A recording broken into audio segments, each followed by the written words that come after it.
참 좋으신 우리 하나님의 은혜와 사랑이 오늘 사랑하는 성도 여러분의 모든 심령과 가정 위에 함께 하시기를 간절히 축원합니다.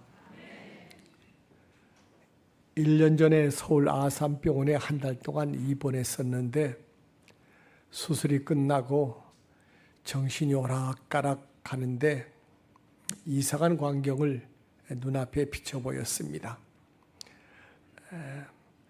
해, 달, 별들, 온갖 사물들, 살아있는 것들, 식물, 동물, 그리고 여러 가지 많은 사건들이 앞에 휙 스쳐 지나가는 겁니다. 온갖 나라들의 글자들이 또 눈앞에 스쳐 지나가고 또 그 다음에 알 수도 없는 여러 가지 공식들, 여러 가지 법칙들이 내 앞을 이렇게 눈앞을 스쳐 지나갔습니다. 처음에는 이게 뭐지? 이렇게 생각을 했지요. 그러면서 또 마음속에 아니 이게 왜 나에게 보여져? 이게 무슨 뜻이지? 라고 이렇게 생각을 했습니다. 그때 내 마음속에 들리는 소리는 이 모든 것을 관통하는 하나의 진리가 있다라는 이런 생각이 또 모든 존재하는 것들을 존재하게 하고 모든 소멸되는 것까지도 소멸되게 하는 하나의 진리, 그 진리가 바로 사랑이다. 사랑이다. 그때 엄청난 것을 제가 깨닫고 그때 우리 아들 신영이가 제 옆에 지키고 있었는데 제가 신영이한테 소리 질렀습니다. 야, 신영아, 내가 방금 위대한 것을 발견했다. 온 우주와 모든 법칙과 모든 존재하는 것들을 관통하는 하나의 진리를 내가 발견했다. 그게 바로 사랑이다. 그게 바로 사랑이다.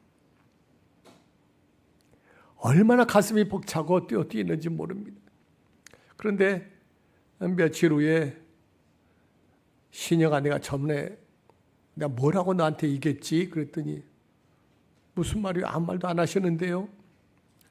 아니 내가 온 우주를 관통하는 하나의 진리가 있다고 내가 얘기하지 않았느냐.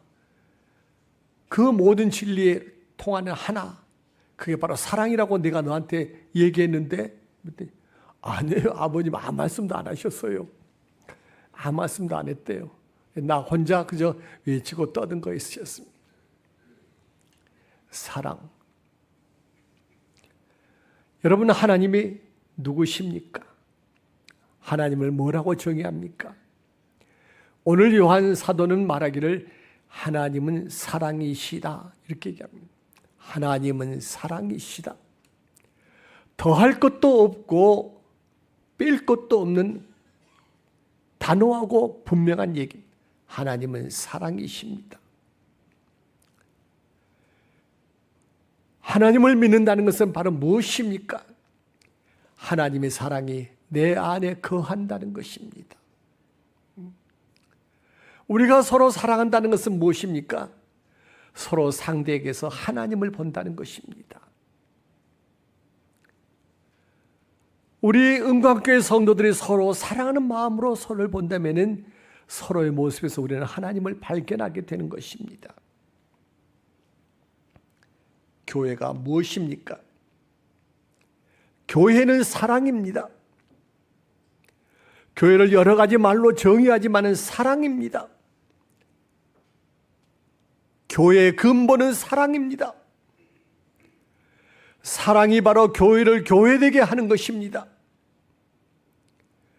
교회에 사랑이 없으면 그것은 교회가 아닙니다.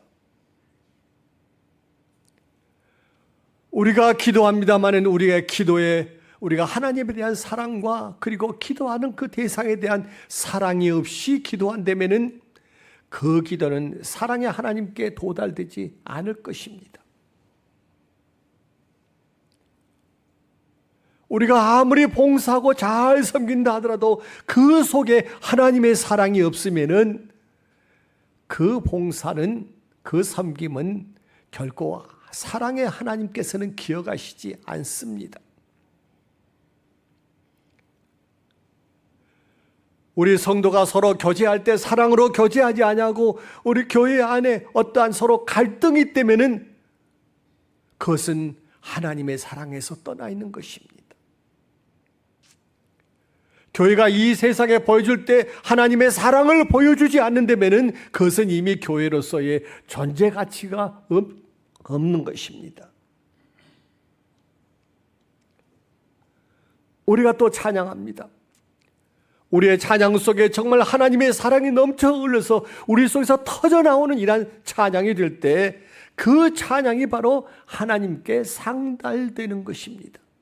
왜냐하면 하나님은 사랑의 하나님이시기 때문에 사랑으로 하는 찬송, 사랑으로 하는 기도, 사랑으로 하는 섬김을 받으시는 것입니다. 오늘 이 시간에 하나님께서는 여러분을 택하시고 여러분을 하나님의 사랑되게 하셨습니다. 우리 가운데 하나님의 사랑이 충만하게 되기를 간절히 축원합니다. 이 시간에 우리 함께 하나님을 찬양했으면 합니다. 하나님을 한번 간절한 마음, 사랑의 마음을 가득 담아서 우리 함께 힘껏 찬송해 보십시다.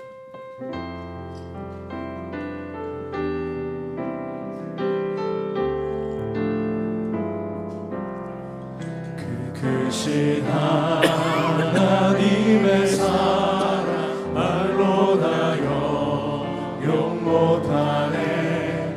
저 높고 높은 산을 넘어 이 낮고 낮은 땅 위에 죄범한 영혼 구하려 그 아들 죄를 삼으시고 죄 용서하셨네. 하나님 크신 사랑이 증량다 못하네.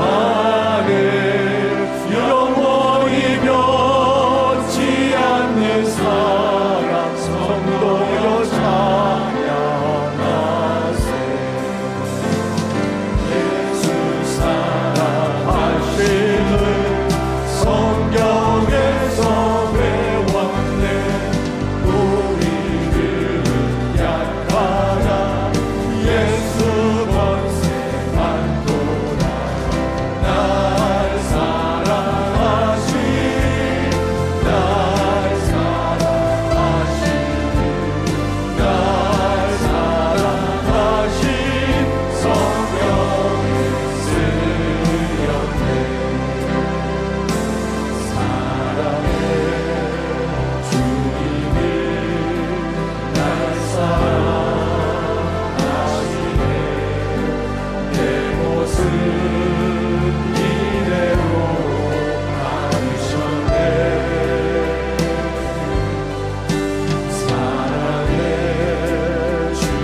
하나님 아버지께서 예수님을 세상에 보내셨습니까?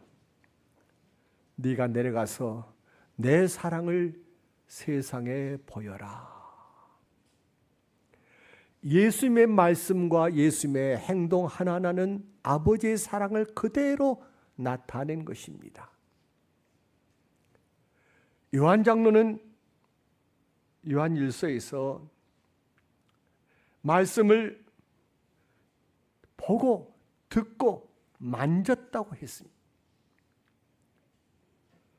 우리는 예수님의 말씀을 통해서 예수님의 하나님의 사랑을 듣고 하나님의 사랑을 저희가 귀로 들을 뿐만 아니라 하나님의 사랑을 구체적으로 만진 것입니다.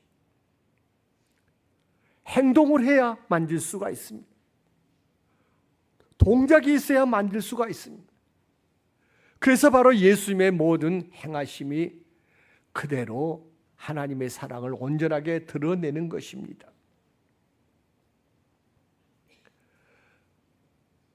특별히 예수님께서 하나님의 사랑을 보여주실 때 한 번은 베데스다 목가에 가셨는데 그 베데스다는 무슨 하루에 한 번씩 물이 움직이는데 물이 움직인 다음에 제일 먼저 못 안에 들어가는 사람은 어떤 병이든지 낫습니다. 예수님께서 그곳을 가셨어요.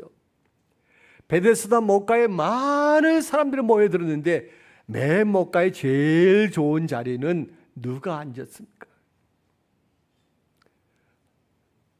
그 자리는 제일 권력도 있고 돈도 많고 힘 있는 사람이 그 자리를 떡 버티고 앉았는데 옆에는 가족들도 시중 들고 있고 하인들도 물이 움직이면 집에서 집어넣으려고 기다리고 있고 모여서 점점 멀어질수록 힘없는 사람입니다. 예수님의 시선이 어디로 갔습니까? 저 가요. 아무도 돌봐줄 사람이 없는 곳, 옆에서 도와줄 사람이 없는 곳, 혼자 36년 된 그 병든 몸을 그 자리에서 누워서 쓸쓸하게 원망스러운 눈으로 쳐다보고 있는 그 사람에게 예수님의 눈이 꽂혔어요. 예수님께서 거기로 가셨어요. 그 사람에게 아버지의 사랑을 아낌없이 부어주셨습니다.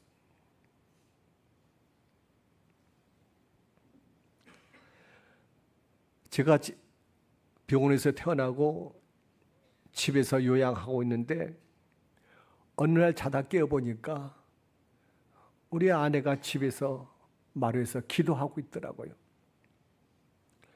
가만히 들어보니까 누구 한 사람이 왔어요. 둘이서 기도해요. 기도 소리가 한 사람이 높아지면 한 사람 낮아지고 또 서로 같이 잘 조화를 이루어가면서 얼마나 두 사람이 간절하게 기도하는지. 그래서 누가 왔나 아무리 생각해봐도 누군가 잘 모르겠어요. 누군가 아닌데 누군가 아닌데 그러면서 기도 듣다 내 마음이 평안하면서 또 나도 모르게 잠이 스르르 들었지요. 나중에 잠이 깬 다음에 아니 여보 누가 왔었어? 아니요 아무도 안 왔는데요. 아니 아까 와가지고 같이 기도하더만 그래. 아니요 저 혼자 기도했어요. 에이 내가 기도 소리 똑똑히 들었는데 아무개 권사야? 아니에요 저 혼자 했어요. 그때 벼락같이 내 마음속에 깨닫는 게 누군가 날 위하여 누군가 기도하네. 내가 홀로 외로워서 가슴이 무너질 때 누군가 날 위해 기도하네.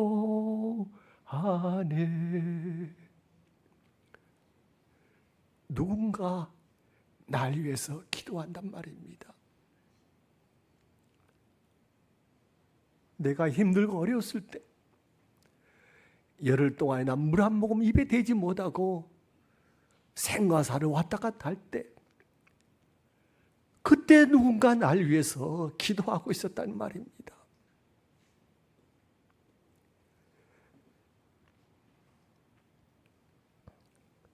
여러분, 하나님의 사랑 우리가 그대로 행동으로 보여야 합니다.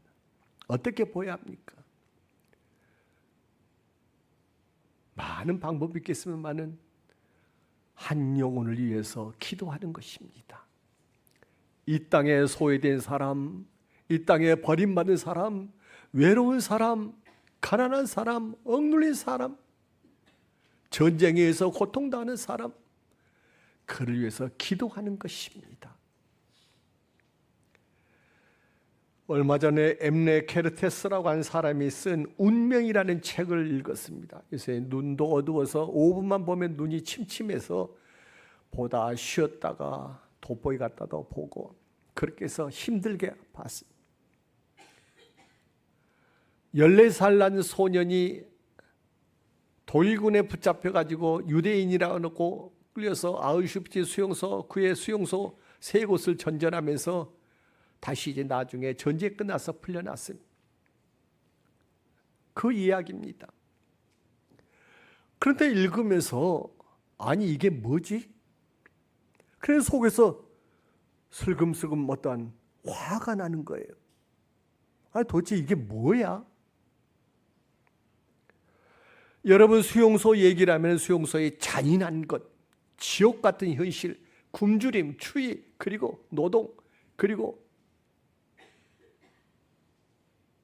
산채로 태워서 죽이는 이란 학살, 그러한 얘기들이 전부 다입니다. 그런데 이 책은 전혀 다릅니다. 주인공은 이렇게 말합니다. 나는 그곳에서 일어난 일이 끔찍한 일이라고 생각하지 않아요. 기자가 와서 당신이 수용소에서 겪었던 지옥 같은 일에 대해서 얘기 좀 해주려고. 나는 그것이 지옥이라고 생각하지 않아요. 지옥이 아니에요.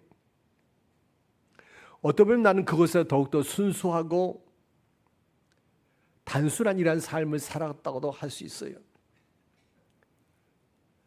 가스실 굴뚝, 사람의 유대인을 불태우는 그 굴뚝에 따뜻한 온기에 기대고 있을 때 난 참 행복했어요. 그러면서 더 정말 화가 나는 건 제일 마지막 글에 만약 사람들이 묻는다면은 강제 수용소의 행복에 대해서 얘기를 해줘야 할 것 같다. 이렇게 끝냅니다. 도대체 뭡니까? 이게 노벨 문학상 작품 받은 작품입니다. 다시 한번 곰곰이 생각했어요. 이게 바로 나로구나. 나는 이 땅에서 많은 사람들이 고통을 당하고 굶고 헐벗고 억압받고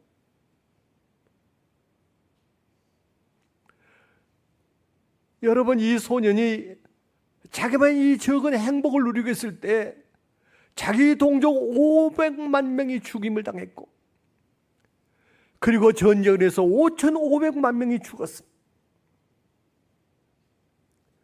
그것과는 상관없이 자기는 자기만의 행복을 누리고 있습니다. 우리가 사랑한다는 것은 무엇입니까? 언뜻 생각하면 어떠한 환경 속에서도 굴하지 아니하고 행복을 누릴 수 있는 것, 이게 얼마나 위대한 것이냐? 아니올시다. 하나님의 사랑은 이 땅의 모든 아픈 이들과 함께 아파하고 우는 이들과 함께 울고 그러면서 함께 나누는 것이 하나님의 사랑이라는 것입니다. 그러게 우리는 먼저 기도해야 합니다. 우리가 전도 대상자를 정하고 먼저 기도하고 홀로 외로워 슬퍼하는 이들 위해서 우리가 기도하고 죽어가는 영혼들 위해서 기도하고 그리고 사랑으로 또 찾아가야 합니다. 이것이 바로 하나님의 사랑입니다. 여러분, 우리 모두는 하나님의 사랑을 우리 마음속에 갖고 있습니다. 하나님의 사랑이 우리 가운데 있습니다. 그 사랑이 우리를 강권합니다. 사랑으로 행동하라고.